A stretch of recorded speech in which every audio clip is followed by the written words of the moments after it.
Bienvenidos amigos una vez más a tu programa Finanzas al Rescate por Sintonía TV, un canal que crece día a día porque usted lo merece. Programa Finanzas al Rescate, un programa diseñado para ti, empresario, para ti, emprendedor, para darte los tips necesarios para que saques adelante tu negocio económicamente, ayudes a crecer la economía familiar y contribuyas al desarrollo del país. El día de hoy vamos a hacer un programa editorial muy importante, que son las consecuencias económicas de la guerra de los 12 días que hemos pasado hace algunas semanas. Es importante hacer un análisis económico geopolítico porque siempre una guerra trae consecuencias inevitablemente en los mercados y tenemos que saber en cuánto nos ha afectado esta guerra o qué va a venir después de esta guerra, ¿no es cierto?, para poder tomar las decisiones correctas en nuestros negocios, ¿no? No vamos a hacer en este programa, porque no es nuestra intención, un análisis de quién tiene la razón o quién no, porque para eso no estamos acá nosotros. Estamos para hacer un análisis de los actos que han sucedido durante estos últimos 12 días de guerra, ¿no?, y las consecuencias que van a traer a la economía, ¿no?, y qué es lo que va a pasar con las decisiones de las diversas empresas que están involucradas en todo este mercado del negocio de la guerra. Porque al final de cuentas, la guerra es un negocio. No, todas las guerras, según los analistas, son de carácter económico, no están fuera de la realidad, ¿no? En términos generales, se puede decir que una guerra trae consecuencias inevitablemente en la parte económica, pero que también generan oportunidades de mercado. Toda guerra trae como consecuencia desgracias humanas, ¿no es cierto?, destrucción de las ciudades, pero también trae como consecuencias que esas destrucciones se van a tener que reparar y los negocios se van a empezar a mover. Entonces, también es lógico pensar de que toda guerra trae consecuencias inevitables en el desarrollo de la tecnología. La tecnología crece mucho y el ser humano, lamentablemente, a través de las guerras, es que ha avanzado mucho tecnológicamente. Recuerden ustedes, por poner solamente un ejemplo, que durante la Segunda Guerra Mundial se desarrollaron toda esta balística que hubo, ¿no?, de los misiles a través de von Braun, que dirigía el programa balístico de los nazis, ¿no?, y que después terminó siendo el director de la NASA y que gracias a ese desarrollo importante, ¿no?, de los cohetes se pudo llegar a la Luna. El hombre hizo un hito mundial, ¿no es cierto?, al pisar por primera vez algo fuera de la Tierra y llegar a la Luna, ¿no es cierto?, y durante mucho tiempo ese desarrollo ha servido hasta el día de hoy, ¿no?, para poder seguir explorando el espacio. Entonces, es importante reconocer que durante una guerra se generan oportunidades, durante una guerra se tienen que asumir las consecuencias, ¿no?, y durante una guerra se va a terminar desarrollando mucho más la tecnología. Está claro que ya los analistas están viendo cuáles son las tecnologías que fallaron en la guerra, cuáles son las tecnologías que sí prosperaron, ya saben el camino por donde tienen que ir en la investigación tecnológica, y de esa investigación lamentablemente aplicada a la guerra también va a tener algunas cosas que van a ir, ¿no?, hacia los mercados colaterales. Por ejemplo, el desarrollo del microondas, ¿no?, y todo eso que tenemos ahora es desarrollo que empezó como un desarrollo para la guerra y que después derivó hacia otros mercados y trayendo como consecuencia bienestar y negocios para todos nosotros, ¿no? A ver, el primer problema que vamos a analizar aquí de esta guerra es el problema del petróleo, evidentemente, ¿no? ¿Y por qué? Porque esta zona del Medio Oriente es la que produce la mayor cantidad, ¿no?, de petróleo en el mundo. Prácticamente vivimos de ellos.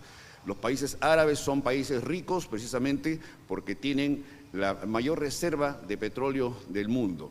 Entonces, lo primero que pasó cuando empezaron las primeras escaramuzas entre los israelitas y los iraníes es ¿qué va a pasar con el petróleo?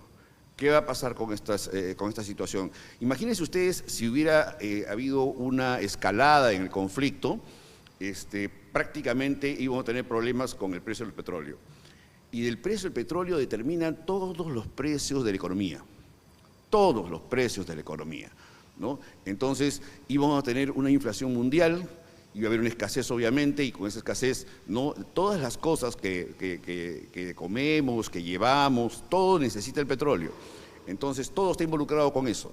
Las cosas iban a subir y íbamos a entrar en una crisis mundial, ¿no? Tengo un primer cuadrito donde hay un mapa, ¿no?, que quiero enseñarles porque justamente de eso vamos a hablar bastante el día de hoy. Ahí está el estrecho de Hormuz, ¿no? Durante el transcurso de los 12 días, en algún momento de la guerra, casi al final, el Parlamento iraní le dio permiso, ¿no?, al gobierno para que cerrara el estrecho de Hormuz, ¿no? El estrecho de Hormuz es justamente la salida, ¿no?, de Arabia, de tanto Egipto, Israel, por donde pasa el 20% del petróleo mundial. Las consecuencias iban a ser inimaginables. Como les digo, los precios iban a disparar enormemente si es que se empezaba a cerrar el famoso puerto de Hormuz, que ustedes lo están viendo ahí. Es un estrecho muy pequeño. Esas líneas moradas son las líneas por donde pasa el petróleo. Y la que está cruzando Omán, ¿no?, es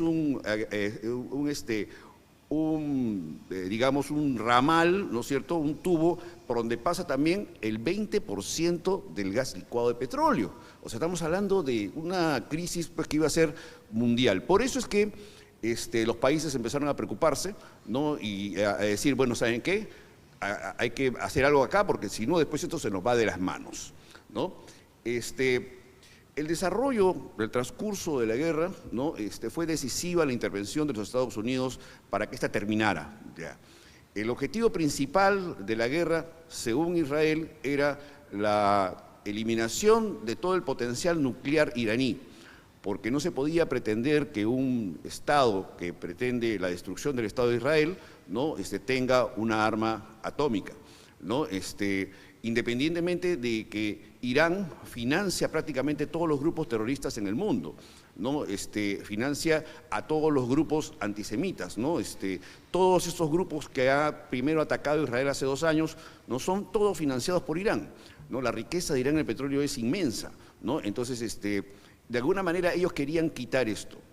Y si analizamos un poco geopolíticamente el tema, ustedes se han dado cuenta en estos 12 días que Irán no recibió ningún respaldo de nadie, salvo las declaraciones diplomáticas de los mismos países árabes, ¿no? Todos decían, protestamos, ¿no?, por el ataque de Israel a Irán, pero nadie le prestó una ayuda, ni económica ni militar, ¿no?, salvo la amenaza, ¿no es cierto?, de Pakistán, ¿no?, de entrar a la guerra con sus armas nucleares si es que invadían Irán, cosa que no sucedió, ¿no? O atacaban con bombas atómicas Irán, ¿no?, cosa que no sucedió, ¿no?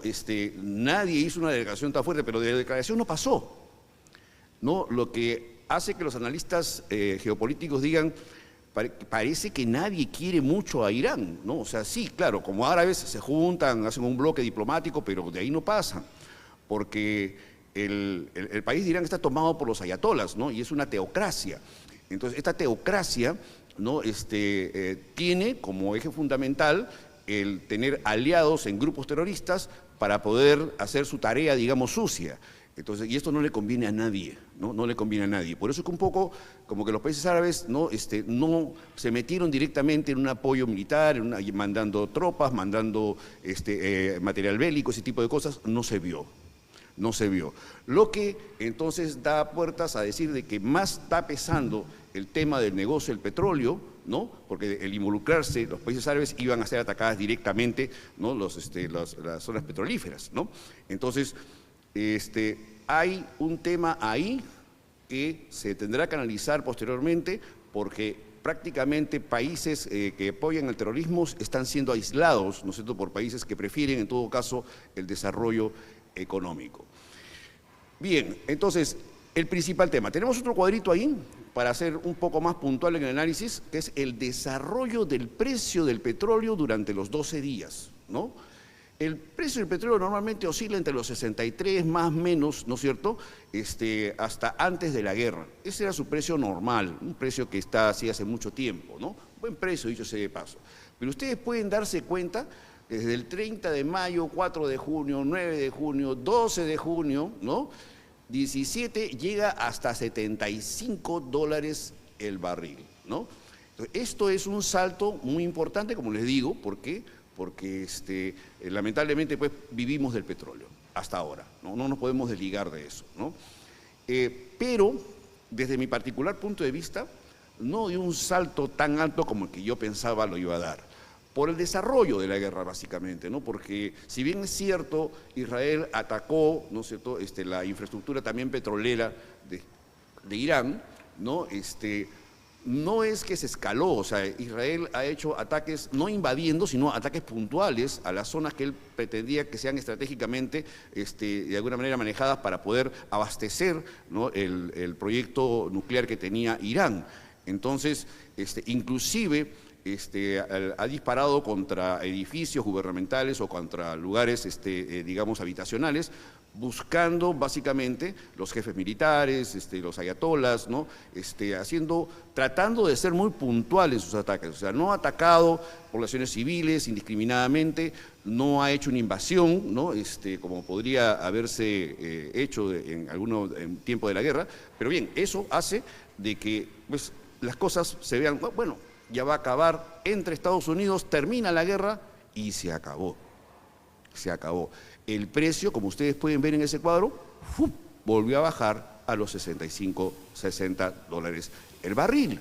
Entonces, ha sido una guerra que no ha afectado, ¿no?, enormemente el petróleo. Claro, hubieron expectativas, la gente hablaba en los círculos comerciales, ya estaban haciéndose estrategias por si esto escalaba, pero no sucedió así.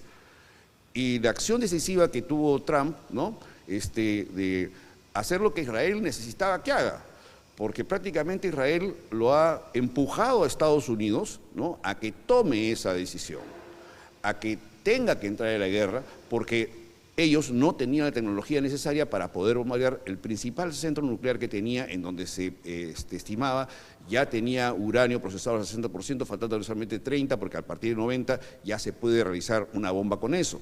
Entonces no podían permitir, ¿no?, que eso suceda, ¿no? Entonces, terminada la guerra, como ustedes pueden ver, prácticamente los mercados se han vuelto a estabilizar, ¿no?, y prácticamente no ha habido ninguna consecuencia.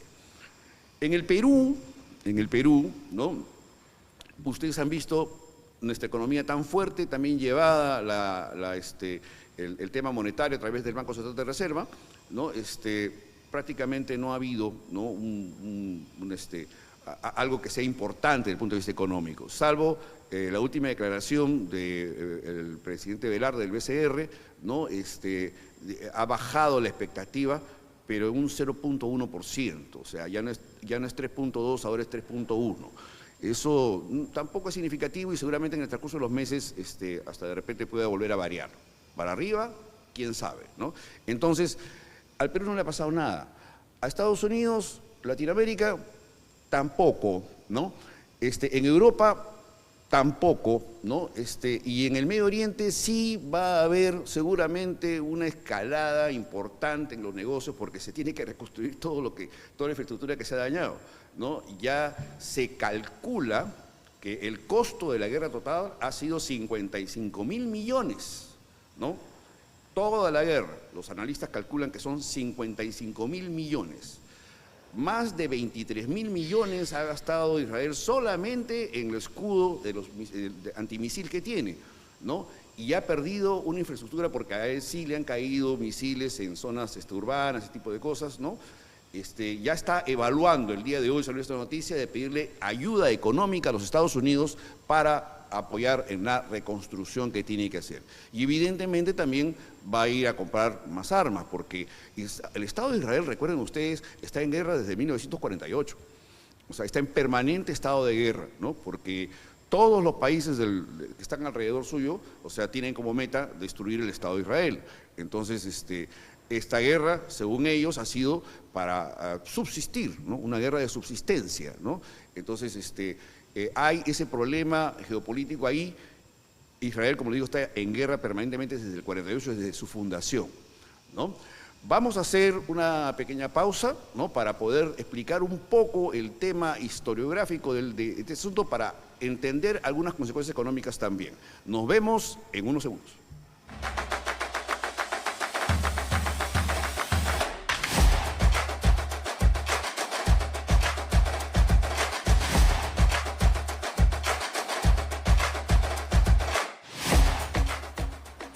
Oye, Bruno, dime, ¿qué estás haciendo? Ah, mis apuestas para el fin de semana. Más bien, ¿tú sabes dónde puedo encontrar las fijas? Pero claro, en Eurogol, todos los jueves de 3 a 4 de la tarde. ¿Por dónde? Por Sintonía TV, el canal que crece porque usted lo merece.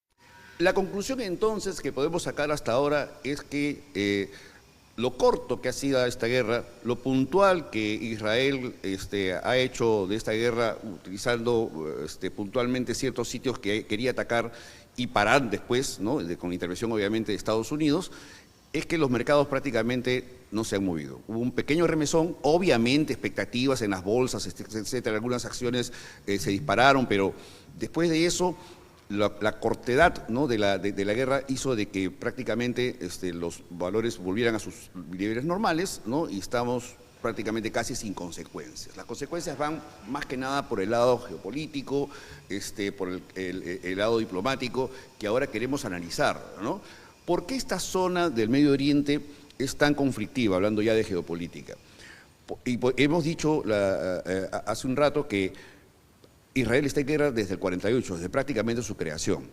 Y es la creación justamente de estos países las que ha traído estas consecuencias, ¿no? Que los vivimos hasta ahora y que esperemos que en alguna oportunidad se puedan solucionar, ¿no? Esta zona de aquí perteneció durante muchos siglos al Imperio Turco, ¿no? Un imperio que duró casi 1000 años. Pero después de la Primera Guerra Mundial, como el Imperio Turco se había aliado, ¿no? a los alemanes, prácticamente queda desmembrado el imperio, se queda reducido a lo que hoy día es Turquía, ¿no? Y deja de ser el imperio inmenso que en alguna vez tuvo. Pero toda esta parte, ¿no? del Medio Oriente, que era una provincia turca, ¿no? Quedó bajo la administración de algunos países, ¿no? Se repartieron prácticamente todos los territorios de los países que fueron vencidos durante la Primera Guerra Mundial y se quedaron bajo administración ¿no? de Francia, de Inglaterra, ¿no es cierto? Entonces, ¿qué era lo que pasaba? De que no es que eran colonias, ¿no? No es que eran, digamos, un país, sino simplemente una zona que estaba bajo administración, en este caso, ese pedazo de tierra conflictiva, bajo administración británica, ¿no? Entonces, ustedes saben que los británicos, durante toda la época colonial, ellos trataron justamente así, como una colonia, en donde explotaban sus recursos, se favorecían económicamente, pero no le dejaban nada, ni pretendían organizar una administración dentro de la India, por ejemplo, y lo mismo pasó en el Medio Oriente, ¿no? Entonces, fue diferente el caso, por ejemplo, de Latinoamérica, en donde nosotros decimos que fuimos colonia, ¿no es cierto?, de España, pero eso no necesariamente es cierto, ¿no? Los historiadores saben muy bien de que acá lo que hubo es un virreinato, o sea, nosotros teníamos autonomía, nosotros teníamos de alguna manera una administración, toda una organización, ¿no? El rey estaba en España, pero aquí, recuerden ustedes, había un virrey, ¿no? O sea, un representante del rey que era totalmente autónomo en sus decisiones, o sea, nos manejábamos como un reino adscrito al reino de España, ¿no? Entonces, esa es la razón por la cual después se entiende por qué el Perú no quería ser, de alguna manera, una república independiente, ¿no? Porque acá la administración virreinal tenía todos los privilegios, pues, y todos los criollos también, muchos de ellos tenían privilegios porque trabajaban en la administración, ¿no? de este reino o virreinato, ¿no? Era totalmente distinto. Nosotros heredamos una organización, etcétera, etcétera, ¿no? Lo que pasó en este territorio de administración británica fue que después de la Segunda Guerra Mundial, ¿no es cierto?, el movimiento sionista empezó a llegar ahí, ¿no?, a llevar a todos los judíos que estaban siendo perseguidos en Europa durante la Segunda Guerra Mundial, ¿no?, comprando terrenos, ¿no? Y llegó un momento en el cual, pues, en esta zona había una respetable cantidad de judíos con sus tierras y habían empezado a construir sus casas y sus kibbutz, ¿no? Y a través de movimientos diplomáticos y a través de movimientos, digamos, del movimiento sionista, ¿no?, y obviamente también financieros, logran que el Imperio Británico, ¿no?, les ceda una parte del terreno para hacer su país, ¿no?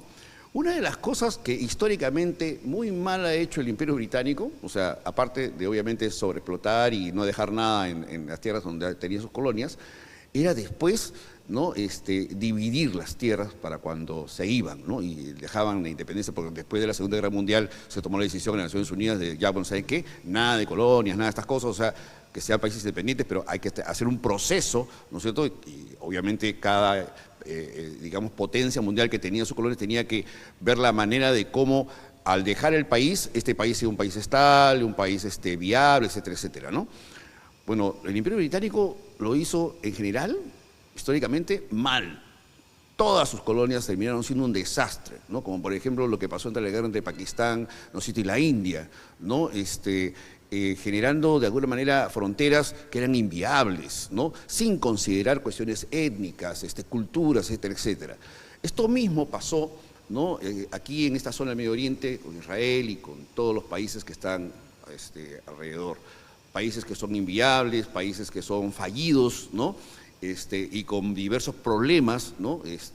Encima el odio, ¿no es cierto?, que existe entre los judíos y los árabes, ¿no? No entremos al tema del por qué, ¿no? Ha hecho de que en los países que son fallidos, inviables, se generen pues grupos, ¿no?, de izquierda, radicales, musulmanes, ¿no?, que el único objetivo que tienen es aniquilar el Estado de Israel. Y terminan estos grupos terroristas, ¿no?, movimientos radicales, tomando los países, ¿no? Y eso se ha también permitido a través de las Naciones Unidas. Entonces, tenemos países en donde la elección de un presidente es tan compleja y quieren considerar que esta etnia, que esta otra, que esta otra, que esta otra, y al final de cuentas terminan siendo un zafarrancho, ¿no? Es el caso del Líbano, ¿no? Entonces, ese problema, ¿no?, que viene desde la época en donde el Imperio Británico parte, ¿no?, la tierra y empieza a repartirla de una mala manera sin muchas consideraciones, ha traído como consecuencia países fallidos, ha traído como consecuencia la creación de grupos radicales y como consecuencia la guerra permanente en esa región. Ya estaba en camino Israel de lograr varios acuerdos de paz con muchos de estos países árabes y eso lamentablemente se debe haber retrasado después de esta acción, ¿no? Pero el primero que dio el paso fue Egipto, ¿no?, que firmó el primer tratado, Anwar el-Sadat, ¿no?, y esperamos que eso continúe. Yo sé que hay varios, más de 10 tengo entendido, con varios de estos países árabes, y que se llegue pues de una vez, ¿no?, a un acuerdo y que se deje pues estos conflictos que no solamente perjudican la economía del mundo, sino también pues crean dolor y sufrimiento a todas las personas que viven en esta región, independientemente de la religión que tengan, porque también hay cristianos y católicos ahí, ¿no? Se debe tratar de buscar la armonía, ¿no?, y buscar un camino de solución a través de la diplomacia. Enhorabuena entonces, no hemos tenido una crisis financiera ni económica mundial, ¿no?, y se dan algunas oportunidades para las reconstrucciones que van a tener que hacerse, ¿no?, y espero que Dios ilumine, ¿no?, a quienes ven este asunto allá en el Medio Oriente y los lleve a un camino de paz finalmente. Señores, esto fue todo por el día de hoy. Nos vemos el próximo martes a las 11 como es costumbre.